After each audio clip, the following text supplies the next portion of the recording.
Class 9th के सभी विद्यार्थियों, आज मैं आपको संस्कृत का एक ऐसा पेपर बताऊंगा कि जो 20 मार्च के दिन आपको बल्ले बल्ले कराएगा। जी हाँ, पूरे का पूरा पेपर, सारे क्वेश्चन फंसेंगे जो मैं बताऊंगा। चलिए तो देर किस बात की है, फटाफट से शुरू करते हैं।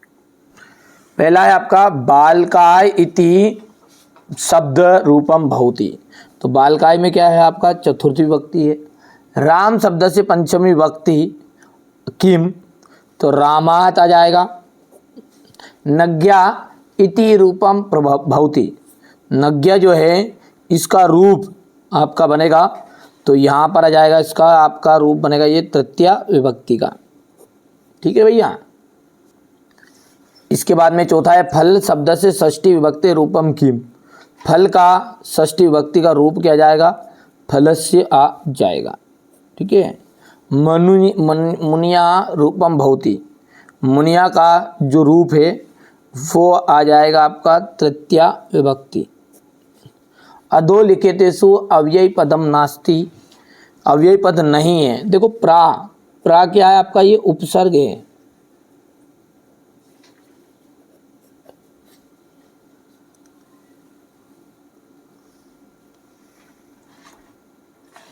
क्वेश्चन नंबर जो 2 है, इसमें रिक्त स्थान है। गम धातु लट लकारस्य रूपम अस्ति, तो गम धातु लट लकार से जाएगा गमिष्यामि। अभवत इतस्मिन् रूपे लकार अस्ति, तो अभवत में कौन सा लकार है, तो लंग लकार है। लोट लकारः इति पदे अस्ति, लोट लकारा में पठतु आपका एकदम राइट रहेगा। अभवत इति पदे डिडेस काल भवति, अभवत में आपका जाएगा यहाँ पर भूत। प्राहारा इतस्मिन् पदे उपसर्ग अस्ति, तो प्राहारा में प्रा उपसर्ग रहेगा आपका। प्रति उपसर्ग उपयुक्त शब्द अस्ति, तो यह आ जाएगा प्रति में आपका कौन सा उपसर्ग है, तो यहाँ पर प्रत्येक।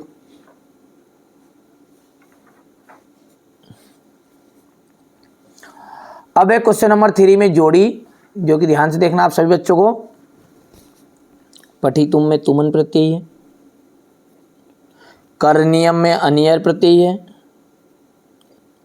विहाय में आपका ल्य प्रत्यय आएगा। वृक्षा स्वयं ना खादंती, चौथा जो है फलानी आ जाएगा। कुत्र दरिद्रता ना भवेत, वचने।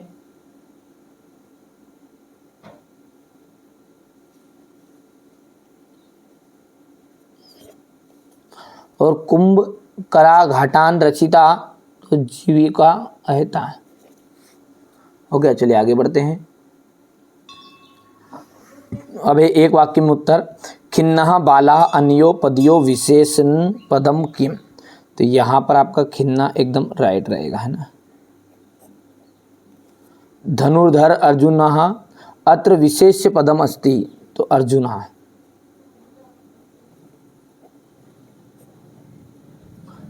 सरस्वती इतस्य पदस्य पर्याय पदम अस्ति, सरस्वती का जाएगा वाणी। इंद्रा इति पदस्य पर्याय पदम,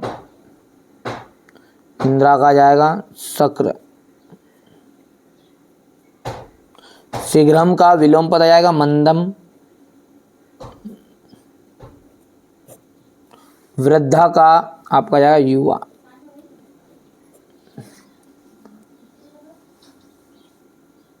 मनोरथा इति पदे विसर्ग संधि अस्ति, तो मनोरथा में आपका जाएगा आम। सज्जना इति पदे व्यंजन संधि अस्ति,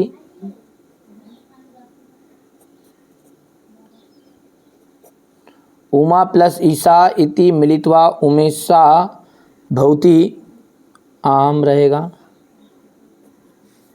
पंच पात्रम इति पदे दिग्गु समास भवति, इसका भी आम रहेगा आपका ये। समासः षट् भवन्ति, आम। यथाशक्ति पदे तत्पुरुष समासास्ति, ना। ठीक है भैया। कवि वाणीम किम कथयति, तो ये आपका छठा है, देखो ध्यान से, आप तो पूरा सॉल्यूशन दूंगा आपको, है ना। तो ये आपका है ना, मैं यहाँ से आपको देखेंगे ध्यान से, तो दूसरा जो है कुत्र हटा देना यहाँ पर, और इसका जाएगा राजकुलम।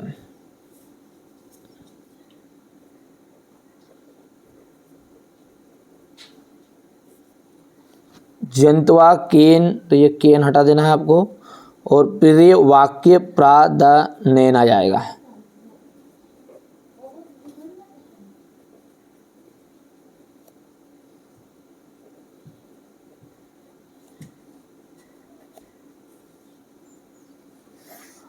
आधीनता तत्पदोता के गहरती नो अभवत।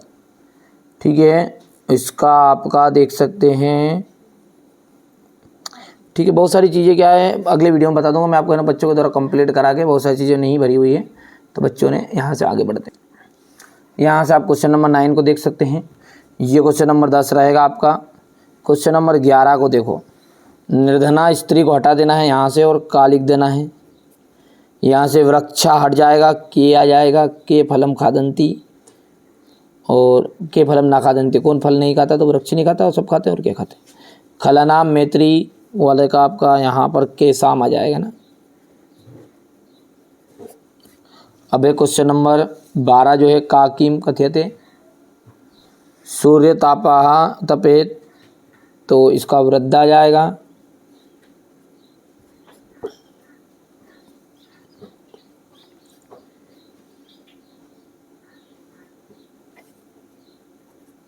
बालिकम, और यहाँ से तपोद्धता,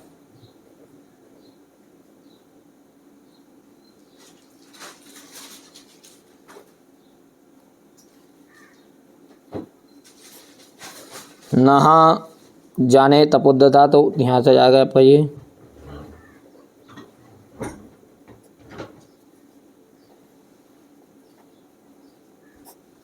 ठीक है भैया, इसके बाद में आपको यहाँ पर अपन बात करेंगे क्वेश्चन नंबर 13 की। तो वाच्य परिवर्तन करना है। यहाँ पर आपको बाल का हटा देना है, और बाल का की जगह पर जाएगा बालकेन। पूरा लिख देना, ऐसा वैसा है। रामेन जलम पीजिए, तो रामा आ जाएगा इसका। सा हस्ती का जाएगा तेन हस्ती। ठीक है, क्वेश्चन नंबर 14 को ध्यान से देख सकते हैं आप। ये हो गया इतना।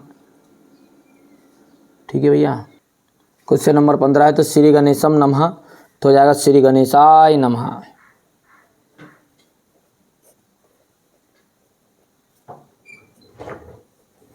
अहम सत्यवादसी, तो अहम सत्यम वदामि,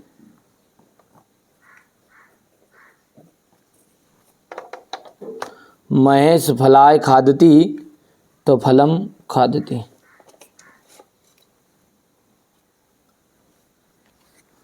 ठीक है, यहाँ से क्वेश्चन नंबर 16 को ध्यान से देख सकते हैं आप।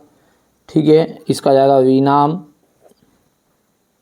दूसरा जाएगा व्रतम, तीसरा है रक्षिता, चौथे का विलपंती, पांचवा जाएगा आपका गुना, छठा जाएगा घटम। निबंध और अवकाश दोनों को अच्छे से कवर करते हैं। संस्कृत भाषा अस्माकं देशस्य प्राचीनतमा भाषा अस्ति। देखो, संस्कृत भाषा अस्माकं का मतलब क्या होता है? हमारे देश की। तो मीनिंग क्या बना आपका? संस्कृत भाषा हमारे देश की प्राचीनतमा भाषा अस्ति, पुरानी भाषा है, पुराने जमाने की भाषा है। प्राचीन काले, पुराने समय से ही। सर्वे का मतलब होता है सभी, सर्वे मतलब क्या होता है? सभी। भारतीय यानी भारतीय, और एव का मतलब होता है ही। क्या होता है? ही। एक एक चीजों को ध्यान से समझो आप। तो प्राचीन काले सर्वे एव भारतीय, प्राचीन काल में सभी भारतीय ही संस्कृत भाषाया, संस्कृत भाषा का एव ही व्यवहारम कुर्वन्ति स्म। स्मा का मतलब करते, इसका मतलब स्मा मतलब थे, और कुर्वन्ति मतलब करते थे।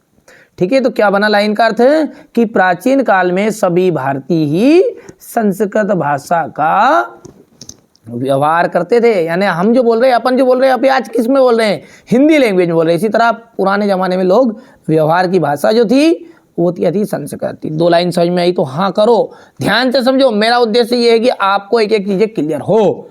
ठीक है, कालांतरे, कालांतरे का मीन्स होता है समय के साथ।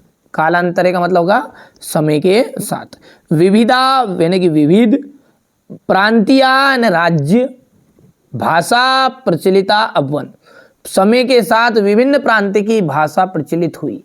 जैसे आपकी पंजाबी हुई, सिंधी हुई, गुजराती हुई, तेलुगु हुई, ये सब भाषाएं प्रचलित हुई। किंतु संस्कृतस्य महत्वम, संस्कृतस्य, जिसमें ये आधा सा और या रहता ना, इसका मतलब होता है का, की, के। यानी जैसी जरूरत बोलते जैसे बोलते ना राम की, रामस्य, रामस्य भ्राता, राम का भाई, और सीता सखा, ये सॉरी हाँ तो सखी, तो ये सीता की सहेली। तो इस तरह से काकी के निकलता है मतलब किसका, आधा सा और या का, यानी सिया का। तो किंतु संस्कृतस्य महत्तम अज्ञपि, अज्ञपि का मतलब होता है आज भी। इसमें 2 वर्ड जुड़ा है, अज्ञ धन अपि, अज्ञपि ना आज भी, अचूर्णम वर्तते, आज भी क्या है, दुर्लभ है। समझ में आ रहा तो हाँ करो, ठीक है, वरना अभी वीडियो छोड़ के चले जाओ। क्योंकि देखिए संस्कृत का स्क्रीनशॉट तो आप ले लोगे, लेकिन समझना बड़ी चीज है। और यदि एक बार समझ में आ जाए तो चाहे आप 10th में हो चाहे 9th में हो, ठीक है, आपको याद कराने की जवाबदारी मेरी, याद अच्छे से होगा। क्या बोली मैंने लाइन पहली, यहाँ से अपन फिर से रिपीट करेंगे, कोई दिक्कत नहीं, शांति से पढ़े। जिस बच्चे को सब्र और शांति नहीं है वो आराम से वो जीवन में कभी सफलता नहीं पाएगा। संस्कृत भाषा अस्माकं देशस्य प्राचीनतमा भाषा अस्ति, संस्कृत भाषा हमारे देश की सबसे पुरानी भाषा है। प्राचीन काले सर्वे एव भारतीया संस्कृत भाषाया एव व्यवहार कुर्वन्ति स्म, प्राचीन काल में सभी भारतीय संस्कृत भाषा का व्यवहार करते थे। कालांतरे समय के साथ विविधा प्रांतीय भाषा प्रचलिता हुवन, समय के साथ विभिन्न प्रांत की भाषा प्रचलित हुई। किंतु संस्कृत महत्वम अज्ञपि अचूर्णम वर्तते, और संस्कृत भाषा का महत्व आज भी दुर्लभ है। सर्वे प्राचीन ग्रंथा, सारे प्राचीन ग्रंथ, चत्वारो वेदस्य, चारों वेद संस्कृत भाषायामेव सन्ति, सभी प्राचीन ग्रंथ चारों वेद संस्कृत भाषा में ही है। संस्कृत भाषा भारत राष्ट्र से एकतया आधार अस्ति, संस्कृत भाषा क्या है, भारत राष्ट्र की एकता का आधार है। आगे बढ़ते हैं। संस्कृत भाषाया, ये आपको यहां से नहीं करना है ना बेटा, ये अब 4 नंबर में आता तो ये यहां से यहां तक आपको नहीं करना है। ये मैंने जो टिक मार्क किया इसको आपको लाइन को कट कर देना, यहां से पढ़ेंगे। संस्कृत भाषाया स्वरूपेण रूपम पूर्ण रूपेण वैज्ञानिक अस्ति, संस्कृत भाषा क्या है, पूर्ण रूप से वैज्ञानिक पद है। बस इतना सा ये वर्ड आपको चाहो तो लिख सकते हैं, इतना सा आपको ये लिखना है। मैं यहाँ पर निशान लगा, ऊपर का हो गया, इतना लिख दिया। फिर बस इन सबको मारो गोली, क्योंकि 4 नंबर में हमको खास खास चीज़ें लिखनी है केवल। आगे बढ़ेंगे तो यहाँ से अपने को पढ़ना है। संस्कृत भाषेन भारतस्य प्राणभूता भाषा अस्ति, संस्कृत भाषा ही भारत राष्ट्र की क्या है, प्राणभूता, यानी कि क्या है, आपकी प्राणवायु की तरह भाषा है। राष्ट्रस्य एकम च साध्यति, ये राष्ट्र को एक बंधन में पिरो के रखती है। ठीक है भैया, बस इतना आपको कर लेना, बस इतना ही बहुत है, ज़्यादा लंबा चौड़ा आपको लिखने की ज़रूरत नहीं है। ये आपको लिखना है, ठीक है, मैं बता रहा हूँ। और यहाँ से ये लाइन लिखनी है, और बाकी ये देखिए यहाँ से तो आपको यहाँ तक लिखना है। पहली चीज़ समझ में आ गया, ऊपर से कर लो कंप्लीट इतना अस्थि तक। अस्थि के बाद में एक लाइन यहाँ से उठा के लिख लेना है ये, और फिर डायरेक्टली यहाँ से कूद के एक लाइन कर लेना है। ठीक है, हमारे बच्चों को अच्छे नंबर आए, बस इसी उद्देश्य से मैं कार्य कर रहा हूँ। तो ये मैंने आपको संस्कृत भाषा का महत्व बता दिया है। एक और कालिदास का कर लेना, बस दोनों के अलावा आपको कोई सी चीज़ करने की जरूरत नहीं। वैसे व्यायाम, सबसे पहले किसी भी अवकाश को लिखते समय सबसे पहले कुछ विनम्रता वाली बातें लिखनी पड़ती। तो सेवायाम माननीय प्राचार्य महोदय, माननीय प्राचार्य महोदय, शासकीय उच्चतर माध्यमिक विद्यालय उज्जैन नगरम मध्य प्रदेश। यहाँ पर आपका जो स्थान है वो लिख सकते हैं। इतनी चीज समझ में आई। विषय जो है इसको उठा के अपने को यहाँ पर रखना है, इसके सीध में सेवायाम की जगह पर। ठीक है, ये बिल्कुल आपकी कॉपी की लाइन हो गई है। इसको अब कॉपी में लिख के बता दूंगा, पहले अपन समझा देते हैं आपको, है ना। विषय हो गया आपका अवकाशार्थम प्रार्थना पत्रम, अवकाश यानी कि छुट्टी की एप्लीकेशन हेतु आवेदन पत्र। चलिए अब यहां से मेन चीज है, एक एक शब्दों को ध्यान से समझना। तो यहां से देखिए, महोदय सविनयम निवेदनम अस्ति। देखिए सविनयम का मतलब होता है आपसे हाथ जोड़ के निवेदन है। यद, यद का मतलब होता है की। क्या होता है यद मतलब की, यहाँ पे लिख दूं, यद मतलब हो गया की। अहम का मतलब होता है मैं, अहम मतलब क्या होता है मैं। अज्ञे का मतलब होता है आज। ध्यान से देखो आप, तो एक एक चीजों का अर्थ समझो। सविनयम निवेदनम अस्ति, सविनय निवेदन है कि मैं आज। सहसा का मतलब होता है बुरी तरह। ज्वर पीड़ित हो, बुखार से पीड़ित, और अस्मि मतलब हूं, मैं बुखार से बुरी तरह पीड़ित हूं। अतः विद्यालयम आगंतुम असमर्थो अस्मि। अभी लाइन का अर्थ तो आप खुद भी बना सकते हो कि विद्यालय आने में क्या हूं, असमर्थ हूं। कम से कम ज्यादा नहीं तो मेरे को 5-6 महीने की छुट्टी तो दो। ठीक है, ऐसा करो, पेपर कैंसिल कर दो संस्कृत का, सबसे बढ़िया काम रहेगा। ये हमारे बच्चे जो सोच रहे हैं ना, बिल्कुल घबराओ मत आप। ठीक है, 9 फरवरी के दिन आपका एग्जाम है ना संस्कृत का, और मैं दावा डंके की चोट पे कहता हूं कि हारे का सारा एनसीईआरटी कोचिंग हमारा। ठीक है, आप तो बिल्कुल संकोच मत करो, जो चीजें बता रहा हूं ना उसमें से नहीं फंसती है ना तो गारंटी मेरी है। ठीक है, मेरे पे दोष देना आप तो। ठीक है भैया, अब ये आप 10th में हो, चाहे कोई बच्चा 9th का देख रहा हो, तो भी घबराइए मत, बिल्कुल अवकाश यही आने वाली है। ठीक है, अतः विद्यालय आगंतुम असमर्थो अस्मि, विद्यालय आने में मैं क्या हूँ, असमर्थ हूँ। कृपया मम 5 दिवस नाम, कृपया मुझे 5 दिन की अवकाशम स्वीकरन्तु, 5 दिन की अवकाश देने की कृपा करें। भौदिया शिष्या, एक शब्द यहाँ पर ध्यान देना है अवकाश लिखते समय। यहाँ जो है, ठीक है, यहाँ पर है लड़की समृद्धि, और हमारे भैया जो है, ठीक है, वो उनको लगेगा विसर्ग। जैसे नीचे वाली एप्लीकेशन में आप देखिएगा, ये शब्द बहुत ध्यान देना है। लड़के हैं तो भाई साहब विसर्ग लगेगा, बड़ा की मात्रा नहीं लगेगी। यहां से देख लो आप, रवि ए भवंताम शिष्या, शिष्या, ये भी शिष्या है और ये भी शिष्या है। लड़की का नाम आएगा तो बड़ा की मात्रा आएगी। देख लो, ना तो भौदिया में है विसर्ग, ना शिष्या में है। और यहाँ पर दोनों में ही क्या रहेगा, भौदिया शिष्या। और आगे बता देता हूँ उसको समझने के लिए आपको। यहाँ पर समझो, आप कहोगे कि वहाँ पे नहीं था, यहाँ पे देखो, भौदिया शिष्या, लड़के का जब नाम रहेगा तो दोनों में विसर्ग रहेगा, शिष्या और भौदी दोनों में। यहाँ पे सार्थक भारद्वाज लिखा हुआ है, ये 1 नंबर काट देता है यहाँ से। ठीक है, और बढ़िया से करो। फिर अपने को दिनांक है, तो दिनांक बच्चे के मन में शंका थी संस्कृत की भाषा में लिखना, नहीं हिंदी के में भी लिख सकते हो, कोई दिक्कत नहीं, आएंगे नंबर, बिल्कुल भी आप तो संकोच मत करो ना। और कक्षा 10वीं आ वर्ग, यहाँ 9वीं में हो तो 9वीं लिख देना और ख़त्म हो जाएगा। तो समझ में आया है कुछ। ठीक है, अवकाश कैसे लिखनी है। अब रही बात इसको लिखने का तरीका, तो थोड़ा सा एक बार मैं इसको तरीके को भी आपको थोड़ा सा बच्चे के द्वारा लिखवाया था मैंने एक जगह पर, बता देता हूँ। सफाई आपके हाथों में है। ठीक है, बिल्कुल आपको बढ़िया से ध्यान देना है। ये ज़्यादा आपको कन्फ्यूजन नहीं होना है कि नहीं यार भैया कैसे लिखेंगे। देखिए सेवायाम का देखिए विषय आ गया, विषय के बाद महोदय आ गया है, यहाँ से सभी ने ये इसकी सिद्ध में है। बाकी सारी चीज़ें आपके सामने स्ट्रक्चर है, कर सकते हैं, कोई दिक्कत नहीं।